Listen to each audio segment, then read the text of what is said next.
Oke, baik. Assalamualaikum warahmatullahi wabarakatuh. Waalaikumsalam warahmatullahi wabarakatuh. Selamat pagi Bapak Ibu semua. Jumpa lagi dengan saya ya di agenda yang kedua, yakni sosialisasi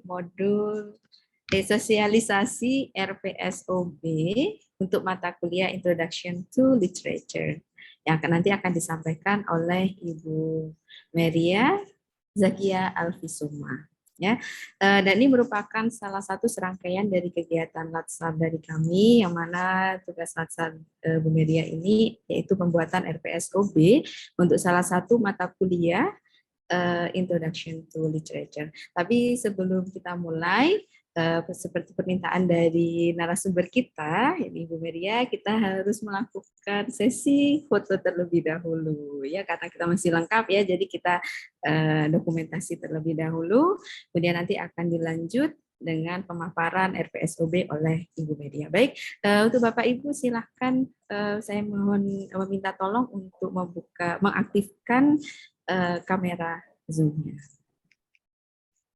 Oke, mohon diaktifkan terlebih dahulu.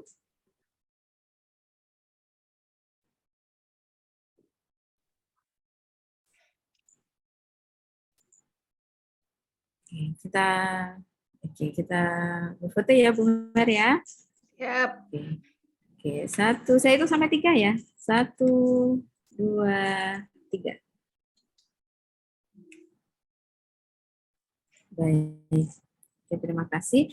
Dalam kesempatan pagi ini juga telah dihadiri oleh Ibu Zakiatul Mufida selaku Kaprodi Sastra Inggris, ada Ibu Miftahur Roifa, ada Ibu Afifatur Roshida, dan juga ada Ibu Desi Puspitasari, dan juga ada beberapa rekan-rekan dari FISIP UTM. Baik, dan langsung saja untuk mempersingkat waktu, kita langsung dengarkan paparan dari narasumber kita, Ibu Meria Zakia Alfisuma, terkait RPSOB untuk mata kuliah Introduction to Literature. Untuk Ibu Meria, kami persilahkan.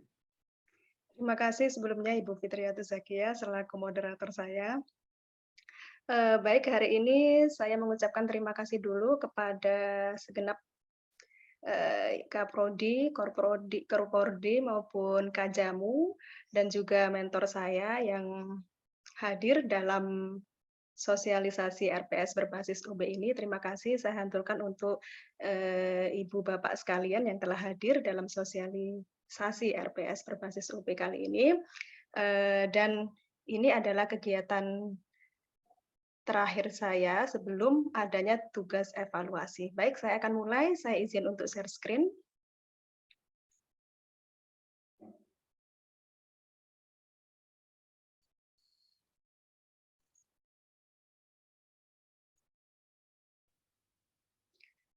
Oke, baik Bapak Ibu, apakah sudah terlihat layar yang ada di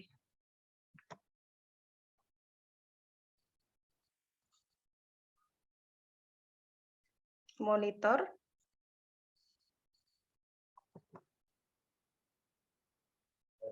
Sudah terlihat.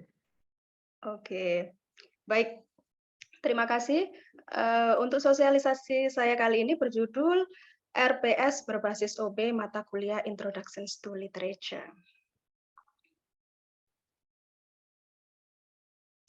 Nah, untuk selanjutnya, mengapa ada pertanyaan seperti ini ya? Mengapa harus RPS berbasis OB? Mengapa tidak yang lain? Mengapa tidak mengambil produk-produk yang lain? Ya, dan mengapa yang diambil itu mata kuliah Introduction to Literature? Nah, ini akan saya jawab karena di sini kita memasuki kurikulum yang baru, yaitu kurikulum MBKM. Sebelumnya kita ada di kurikulum KKNI, sekarang masuk ke MBKM. Jadi semua perangkat pembelajaran baik CPL dan CPMK harus mengikuti dengan produk terbaru, yaitu Merdeka Belajar, Kampus Merdeka. Karena Universitas Trunojoyo ini adalah salah satu universitas di bawah Kemendikbud yang juga memberlakukan kurikulum MBKM ini. Nah, salah satu prasyarat dari berlakunya kurikulum MBKM adalah perangkat pembelajaran juga harus menyesuaikan RPS berbasis OB. Dan yang kedua, kenapa Introductions to Literature? Kenapa tidak yang lain ya? Karena yang pertama itu adalah mata kuliah wajib prodi, di mana sebelum anak-anak magang atau sebelum mahasiswa itu menempuh program di luar program studi, mereka harus dibekali mata kuliah wajib prodi. Salah satunya adalah mata kuliah Introductions to Literature. Nah, di dalam kurikulum MBKM ini tentunya ada beberapa mata kuliah, setelah saya berkoordinasi dengan Ibu Zaki, saya mendapati bahwasanya sebaran mata kuliah pun berbeda antara KKNI dengan MBKM, di mana sebelumnya ketika saya lihat ada mata kuliah History of English Literature, saya tanyakan kepada Ibu Zaki, ternyata banyak mata kuliah yang mengalami pemampatan. Nah, ini akan dimampatkan ke dalam atau disatukan ke dalam mata kuliah Introductions to Literature. Jadi yang sebelumnya ada History of English Literature, History of English Language sekarang tidak ada dan diganti menjadi mata kuliah wajib umum yaitu Introductions to Literature. Maka itu penting bagi kita untuk membuat perangkat pembelajaran yang mana sesuai dengan kurikulum MBKM. Baik, untuk matriks akar permasalahan beserta gagasan pemecahan masalah di sini karena belum adanya RPS berbasis OB, maka langkah yang saya lakukan sebelumnya saya sudah berkoordinasi dengan Ibu Korprodi, Ibu Zakiatul Mufida, dengan Ibu Kajamu, Ibu Evi, dan kemudian dosen pengampu mata kuliah Introductions to Literature yaitu Ibu Miftahur Roifa, Ibu Desi Puspitasari, ya. Dan kemudian saya menyusun materi-materi berdasarkan dengan koordinasi dan diskusi yang saya lakukan bersama dengan Bapak atau Ibu. Di situ saya sudah juga melakukan uji validasi. Sekarang langkah selanjutnya saya akan melakukan sosialisasi draft RPS yang sudah divalidasi oleh Kajur, Korprodi maupun Ibu Kajamu. Ini adalah screenshot dari RPS yang sudah saya buat. Ya, nantinya saya akan menjelaskan bagian-bagian apa saja yang harus kita buat di dalam RPS ini. Ya. Oke, sementara saya ingin share dulu di sini apa sih yang dimaksud dengan OB itu ya. OB itu kepanjangan dari Output Based Education, yang mana ada output yang terlihat jelas, ada luaran yang terlihat jelas di situ ya. Jadi RPS-nya ini dia memberikan hasil ya, mahasiswa bisa membuat suatu produk. Ya, produknya itu yang disebut dengan luaran. Ya, ini yang akan diolah. Jadi memang di kurikulum MBKM ini mahasiswa tidak hanya dibekali dengan teori, tapi mereka harus juga dibekali dengan teknik bagaimana mereka beradaptasi dengan revolusi industri 4.0 ini. Jadi mereka harus ada skill, harus ada teknik yang dikombinasikan dengan teori Introduction to Literature. Jadi yang pertama ini fokus yang jelas.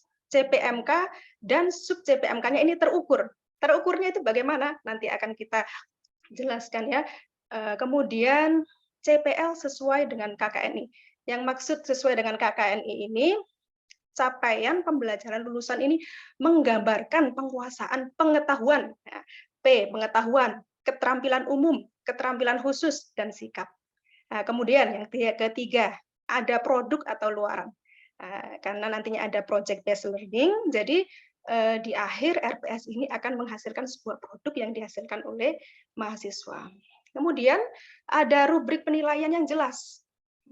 Jadi setiap tugas yang diberikan oleh dosen pengampu ini itu diukur sehingga nanti penilaian itu tidak bersifat subjektif tapi bersifat objektif. Dan yang terakhir adalah kemampuan yang penting bagi mahasiswa dapat dilakukan di akhir pengalaman belajar mereka. Ya ini berarti ini strukturnya ya. Jadi yang pertama capaian pembelajaran lulusan akan diturunkan ke capaian pembelajaran mata kuliah dan akan diturunkan menjadi sub capaian pembelajaran mata kuliah. Nah, seperti itu. Jadi kita perlu tahu apa itu CPL-nya prodi, apa itu CPMK-nya prodi, dan sub CPMK itu nanti akan diturunkan menjadi sub CPMK. Nah, ini untuk CPMK. Jadi di CPMK ini bukan redaksinya ya, bukan dosen mengajarkan tentang tidak. Mata kuliah ini membahas tidak juga. Kemudian mahasiswa mendiskusi tidak, tapi di dalam redaksinya mahasiswa dapat menyusun proposal. Jadi menekankan pada mahasiswanya.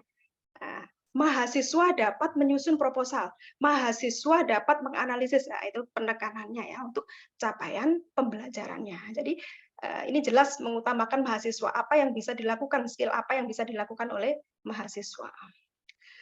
Saya sudah membuat diagram seperti ini. Jadi di atas, paling atas sendiri itu ada CPL Prodi.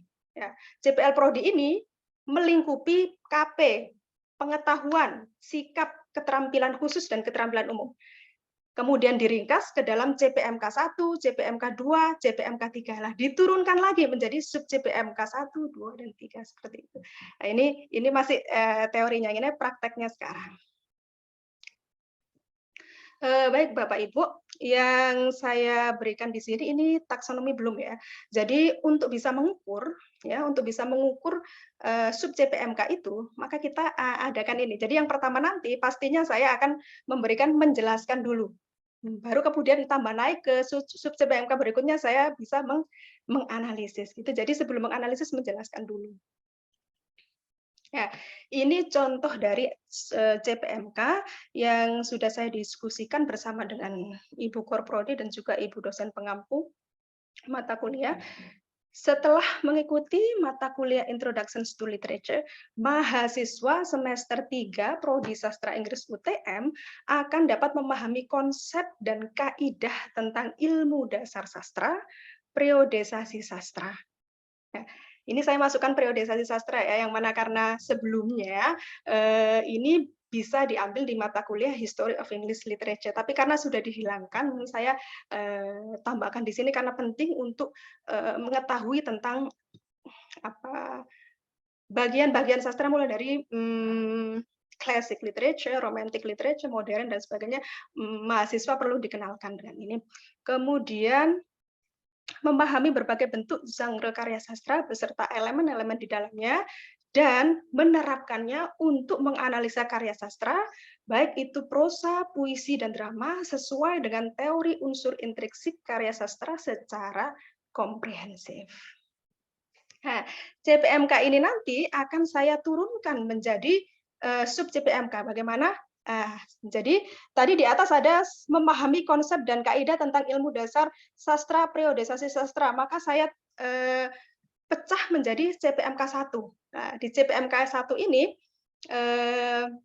saya tulis di sini mahasiswa mampu menunjukkan penguasaan konsep dan kaidah tentang dasar ilmu sastra dan periodisasi sastra. Nah, yang bagaimana sih itu akan dijabarkan lagi dalam sub CPMK. Bagaimana mahasiswa mampu menunjukkan? Menunjukkannya itu bagaimana? Yaitu menunjukkannya dengan cara sub CPMK 1.1 mampu menjelaskan. Nah, mampu menjelaskan tentang definisi, fungsi, dan genre pada karya sastra. Mampu menjelaskan garis besar periodisasi karya sastra di Inggris. Mampu menjelaskan tentang garis besar periodisasi karya sastra di Amerika. Jadi ini nanti hasilnya akan jelas dan terukur sesuai dengan ciri-ciri dari RPSOB yaitu measurable and observable ya. Oke, kemudian CPMK 2 lah. CPMK 2 ini tadi sesuai dengan yang saya beri tanda pink di sini ya. Nah, itu berarti saya pecah menjadi CPMK 2, yaitu mahasiswa mampu menunjukkan penguasaan konsep dan kaidah tentang bentuk karya sastra beserta elemen-elemen di dalamnya. Beserta elemen-elemen di dalam karya sastra. Maksudnya elemen-elemen di dalam karya sastra ini elemen intrinsiknya ya. Oke. Nah, di dalam elemen intrinsik ini saya pecah menjadi bagaimana mereka mampu menunjukkan, yaitu dengan mereka mampu menjelaskan tentang bentuk karya sastra puisi dan unsur intrinsiknya. Mereka mampu menjelaskan tentang bentuk karya sastra prosa dan unsur intrinsiknya. Mereka mampu menjelaskan tentang bentuk karya sastra drama dan unsur intrinsiknya. Oke, sampai sejauh ini suara saya terdengar jelas atau lirih Bapak Ibu di sana? Jelas, Bu, jelas. Alhamdulillah. Jelas, Bu. Sangat jelas, Bu. Iya, mungkin nanti kalau di tengah-tengah ada yang kurang jelas boleh ditanyakan. Saya lanjutkan untuk yang CPMK 3 lah. CPMK 3 tadi yang yang ada di deskripsi mata kuliah yang terakhir ya. Jadi mahasiswa mampu menerapkan. Jadi sesudah dia mampu menguasai teori ilmu, mereka mampu menerapkan. Mereka menerapkan penguasaan tentang analisa bentuk karya sastra, unsur intrinsik karya sastra secara komprehensif. Nah, ini paparan dalam taksonomi Bloom yang lebih tinggi daripada menjelaskan. Sub CPMK 31 menganalisa. Jadi mereka mampu menganalisa bentuk karya sastra puisi, prosa, dan juga drama. Nah, itu tentang CPMK dan sub CPMK. Nah, untuk prakteknya sendiri akan saya jabarkan lagi menjadi RPS ya. Jadi di RPS-nya ini yang pertama di minggu pertama itu kita langsung ke CPMK 1. Nah, di CPMK 1 ini apa yang akan saya berikan ke mahasiswa, yaitu di sini saya ingin mengajarkan tentang definisi fungsi genre karya sastra. Nah, dari sini indikatornya apa? Indikatornya adalah mereka mahasiswa mampu menjelaskan definisi sastra. Mereka mampu menjelaskan fungsi sastra. Mereka mampu menjelaskan genre yang ada dalam karya sastra. Dan ini terukur jelas karena apa? Saya berikan rubrik kerja di sana, yang mana mengukur kemampuan mereka dalam tepat apa tidak. Mengukur kemampuan mereka dalam menjawab tugas yang saya berikan. Kemudian untuk metode pembelajarannya saya buat small group discussions ya, karena di sini menekankan pada student centered learning, jadi saya pakai small group discussions di sini. Dan untuk selanjutnya tugas akan saya berikan pada rubrik tugas yang khusus di sini ya. Di rubrik tugas pertama di sini, ini bentuk tugasnya adalah berbentuk mind mapping. Jadi mereka meringkas, mereka memahami apa yang sudah saya berikan dan apa yang sudah diberikan dalam diskusi yang di kelas itu dalam sebuah mind mapping.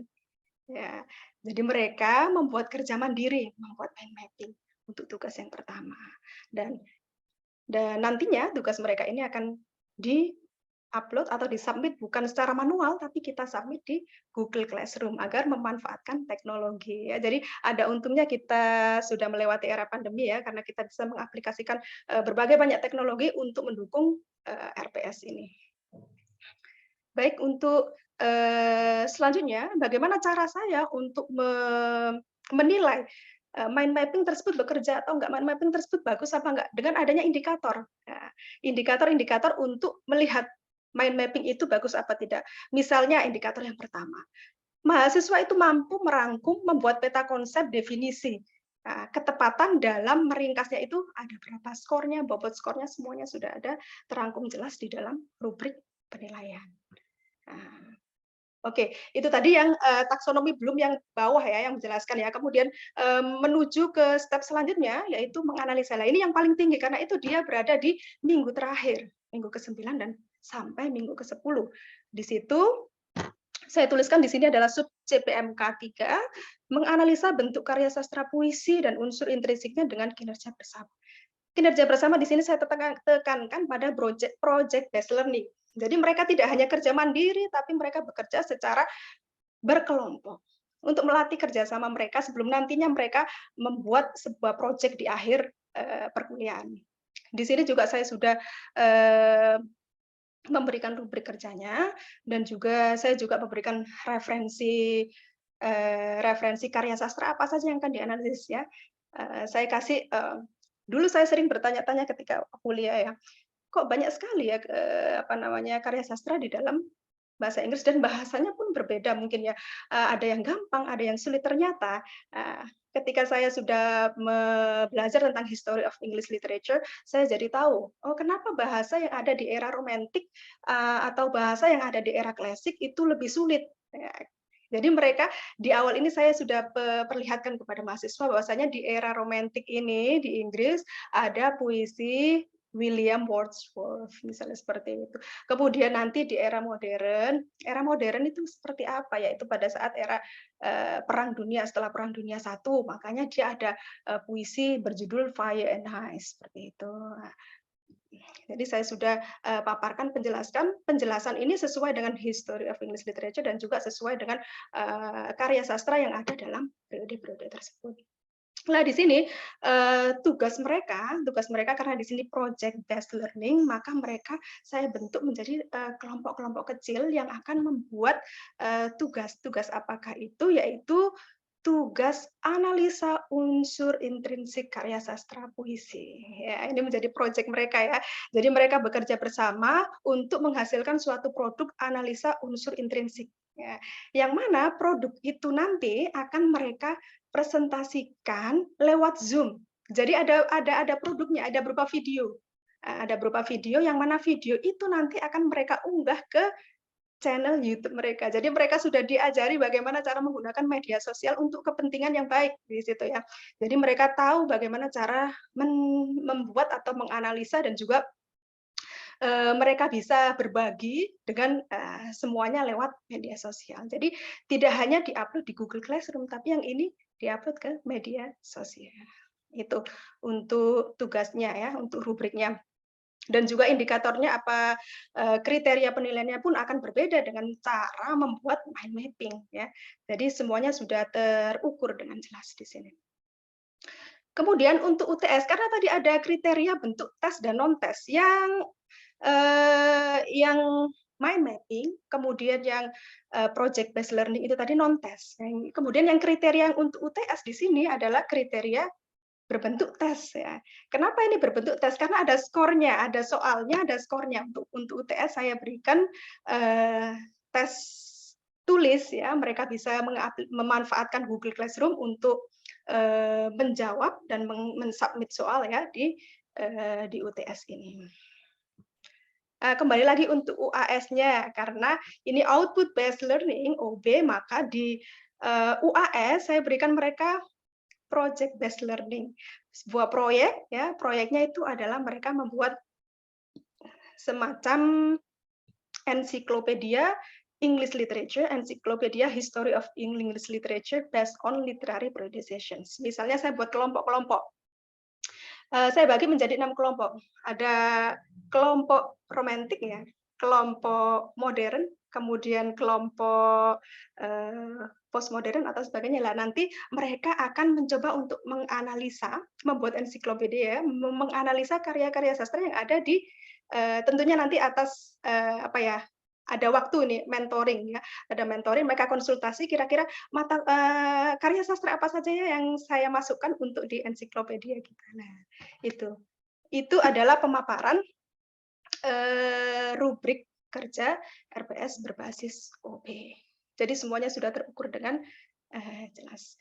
Begitu Bapak Ibu sekalian, mungkin ada masukan atau ada kritik dan saran, monggo. Atau ada pertanyaan, monggo. Terima kasih untuk perhatiannya dalam sosialisasi RPS berbasis OB ini. Monggo saya persilahkan.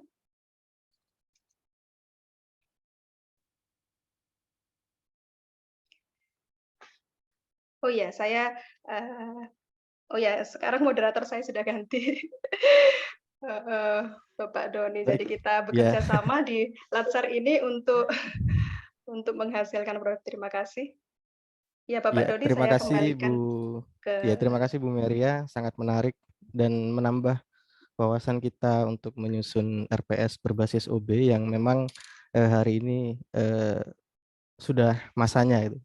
Ya, mungkin untuk mempersingkat waktu, mungkin ada tanggapan dari Bu Evi atau Bu Zaki tadi sudah berpesan saran atau tanggapan dari Prodi akan disampaikan oleh Bu Iva.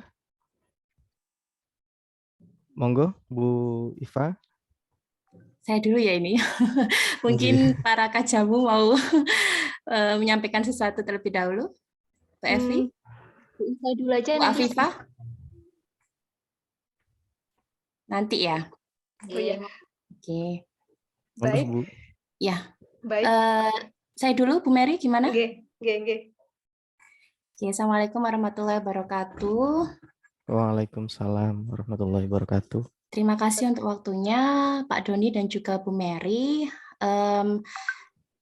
Untuk penugasan yang dikerjakan oleh Bu Meria, ini sebenarnya kemarin juga sudah berkonsultasi dengan saya. Ada beberapa hal yang juga kita diskusikan ya Bu Meria, sebelum Bu Meri melakukan sosialisasi dan presentasi pada pagi hari ini. Dan setelah saya simak paparannya, beberapa masukan kemarin juga sudah di-include-kan revisinya ke dalam hasil yang terbaru ya yang dipresentasikan pada hari ini. Namun secara keseluruhan terlebih dahulu saya ingin memberikan tanggapan. RPS OBE yang disajikan dan yang sudah dikerjakan oleh Bu Meri ini secara umum sudah cukup bagus.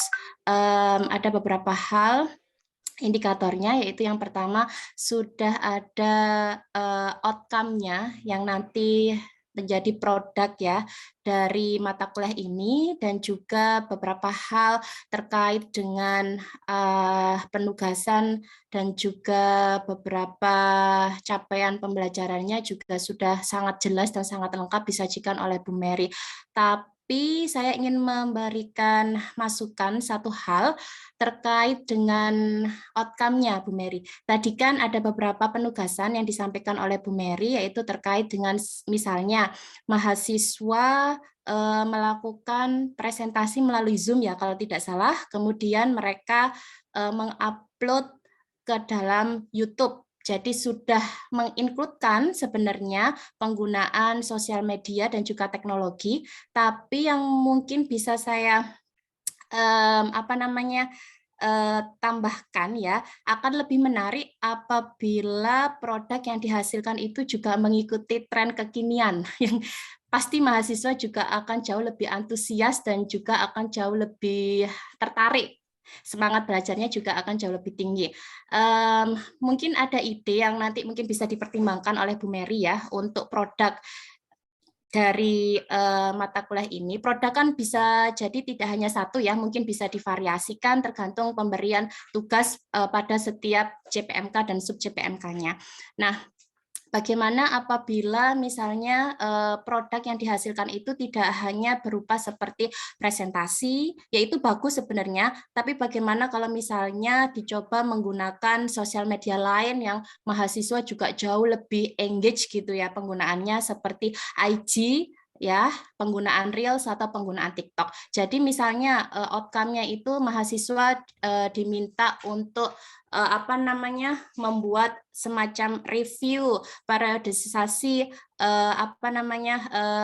waktu di dalam sastra yang ada di Inggris dan ada di Amerika misalnya. Nah, itu membuat short video yang nanti bisa diupload ke dalam TikTok atau juga di dalam Reels, gitu ya Bu Meria. Atau misalnya review tentang contoh-contoh karya sastra pada periode Victoria di Inggris atau contoh-contoh karya sastra pada periode di Amerika, seperti itu. Nanti mereka hanya membuat semacam review singkat yang nanti diolah sedemikian rupa ke dalam bentuk video yang menarik dan yang lebih mudah untuk dipahami, gitu ya. Nanti bisa diupload ke dalam TikTok atau ke dalam Reels. Jadi sekarang sudah banyak beberapa dosen yang juga sudah menggunakan media sosial seperti TikTok atau IG Reels untuk pengumpulan dari produk mahasiswa, seperti itu. Terima Bisa kasih. dipahami ya Bu Meri. Terima kasih Jadi Bu lebih Iva, sangat menarik sekali itu kekinian sekali Bu Iva. Dan lebih terima kasih. Keren ya, dan nanti itu juga bisa diakses oleh Betul. Mahasiswa lain dari universitas lain, dan itu juga bisa menjadi sarana promosi dari program studi kita seperti Iya, Bu. itu. Nanti ada reels tentang misalnya, ini karya sastra di periode era Victoria, di periode Itu terima kasih sekali atau Bu Iva. penulis-penulis di era Victoria misalnya, atau puisi-puisi ya, sesuatu yang berhubungan dengan materi yang diajarkan tetapi lebih diringkas ya, dan lebih disajikan secara menarik yang aksesibel oleh banyak orang gitu. Karena kan user kita, pengguna kita sekarang mahasiswa yang memang eranya sudah berbeda mungkin dengan zaman saya waktu kuliah. Presentasi itu buat mahasiswa zaman sekarang ya oke lah mereka melakukannya, tapi akan lebih masuk ke dalam mereka jika sesuatunya itu berhubungan dengan karakter mereka yang sekarang ini, anak-anak yang up to date, anak-anak yang sangat-sangat bersosial media dan sebagainya, seperti itu. Bu Meri. Baik Ibu, Baik, Dimungkinkan Ibu. ya Bu Mary ya? Memungkinkan sekali, Bu. Saya terima kasih atas idenya, ini bagus sekali itu. Jadi sekarang kan anak-anak suka sekali melihat YouTube, bukan yang durasi yang panjang ya, tapi durasi yang pendek. Betul. Short video itu suka sekali, baik di Instagram maupun YouTube saya suka sekali melihat itu. Jadi mereka bisa hiburan juga untuk melihat oh karya-karya yang ada di era puisi-puisi yang ada di era ini ya, bagus sekali. Terima kasih Ibu untuk Ya, sebagai sarannya. tambahan karena kan mata kuliah ini juga mempunyai bobot 3 SKS ya. Betul. Jadi mungkin bisa di breakdown waktunya, tidak harus full 3 SKS di kelas. Mungkin mereka juga diberi waktu misalnya 1 SKS untuk penugasan di luar kelas. Jadi mereka juga bisa sambil membangun teamwork dengan teman-temannya, belajar secara mandiri, mencari sumber referensi yang akan digunakan untuk misalnya membuat konten yang ada di videonya seperti itu. Jadi mahasiswa juga belajar banyak hal ya, tidak hanya di dalam kelas. Terima kasih Ibu Ya. untuk masukannya, ini masukan kontribusi yang positif sekali untuk RPS saya. Oke. Oke, thank you. Baik, terima kasih Bu Iva. Mungkin dari Bu Evi ada tambahan tanggapan mungkin? Terima kasih dan mohon maaf saya off cam ya seperti itu. Oke, menurut saya sangat menarik sekali. Saya juga telah dikirimin filenya oleh Bu Meria nggih untuk RPS yang berbasis OB-nya. Outcome based education ya Bu ya. Jadi nanti pasti ada produk di akhir prosesi pembelajaran. Dan setahu saya untuk yang into lead ini adalah konten ya Bu ya. Untuk apa itu MK-nya konten seperti itu. Memang Bu, di semester kemarin-kemarin waktu pandemi itu dosen-dosen kita juga sudah banyak yang mengaplikasikan penggunaan media sosial seperti yang disampaikan oleh Bu Iva tadi, seperti penggunaan TikTok, Instagram Reels atau YT juga. Yang perlu diingat nanti kita pakai keywords atau tagar, Bu. Jadi untuk sebagai pendeteksi aja kalau itu adalah hasil karyanya anak-anak, itu yang paling penting. Jadi kita kayak punya semacam keywords dari Sasing sendiri apa sih untuk mencari intro lead misalnya, tagarnya apa, seperti itu penggunaannya. Kalau untuk YT memang saya sudah mengaplikasikannya di skill saya waktu MK skill ya, waktu itu ada speaking juga, kemudian ada leksikografi juga, itu juga sangat membantu minat anak-anak untuk berkompetisi gitu menjadi yang terbaik di antara teman-temannya. Instagram Reels juga, TikTok juga seperti itu. Kenapa? Karena itu lebih ngena aja Bu. Beda ceritanya kalau kita presentasi di depan kelas itu nothing banget, anak-anak nggak akan dapat apa-apa karena membosankan. Mungkin mereka sudah jenuh dengan konten yang kita kasih di kelas. Nanti ditambah lagi presentasi sebagai outputnya itu juga sepertinya masih belum outcome-nya itu belum nyampe seperti itu. Jadi seperti yang dijelaskan oleh Bu Iva tadi sebagai kaprodi kami, memang kita menekankan untuk outcome-nya itu berbasis produk yang benar-benar ada, bisa kita lihat, bisa kita akses, open access lah, bukan cuma mahasiswa aja semester 5 misalnya, tapi enggak, semua mahasiswa dari semester 1 sampai semester 7 nanti bisa melihat, oh ini hasil dari outcome intro to linguistik misalnya dari kakak-kakak kelas kita. Dan dibawakannya itu secara ringan, tidak berat kayak gitu, seperti menggunakan TikTok ataupun Reels juga. Tapi tetap menggunakan yang namanya kesopanan, itu selalu saya tekankan. Kalau di kelas saya itu selalu saya bilang, every single one itu bebas mau ngomong apa aja, tapi tetap ya harus sopan meskipun nanti nguploadnya di TikTok ataupun Instagram Reels, karena itu membawa nama kampus kita. Kan di situ juga nanti pakai tagar juga, ngoten Bu. Mungkin dari saya cukup sekian, nanti akan ditambahi oleh jamu baru, karena kebetulan saya sudah akan meninggalkan posisi jamu, dan akan digantikan oleh Bu Afifa. Monggo Bu Afifa apabila mau menambahkan sekata, 2 kata gitu, sependek yang saya tahu hanya seperti itu yang bisa saya sampaikan ke Bu Meria. Monggo Mbak Iva, Mbak Afifa, maaf. Baik, terima kasih Bu Evi. Monggo Bu Afifah. Kayaknya sudah nggak di Zoom ini ya, Oh mungkin ya, oh Bu nggih. Afifah? Oh iya, Nggih, itu karena di ada Zoom selanjutnya karena sudah kegiatan. jam 10 Bu Fitri. Nggih. Mungkin ada yang dari teman-teman ada saran atau tanggapan atau mungkin pertanyaan sebelum kita akhiri. Mungkin ada tambahan juga dari Bu Meria yang mungkin Terima kasih. tadi belum tersampaikan. Terima kasih semua sudah diberikan Sudah ya?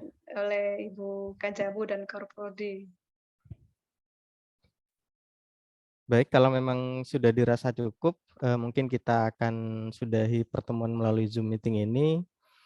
Terima kasih banyak kami sampaikan ke Bu Evi dan Bu Iva yang sampai akhir Zoom ini masih bersama kami. Dan terima kasih juga kepada teman-teman kolega dosen yang sudah menyempatkan hadir pada pertemuan atau agenda sosialisasi ini. Terima kasih banyak, dengan mengucapkan alhamdulillah, kita tutup agenda ini. Alhamdulillah. Alhamdulillahirrahmanirrahim. Terima kasih Pak Doni. Baik.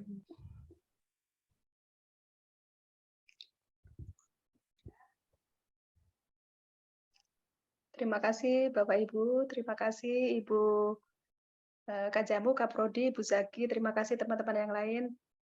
Assalamualaikum warahmatullahi wabarakatuh. Waalaikumsalam warahmatullahi wabarakatuh. wabarakatuh. Good luck ya Bu Mary, saya izin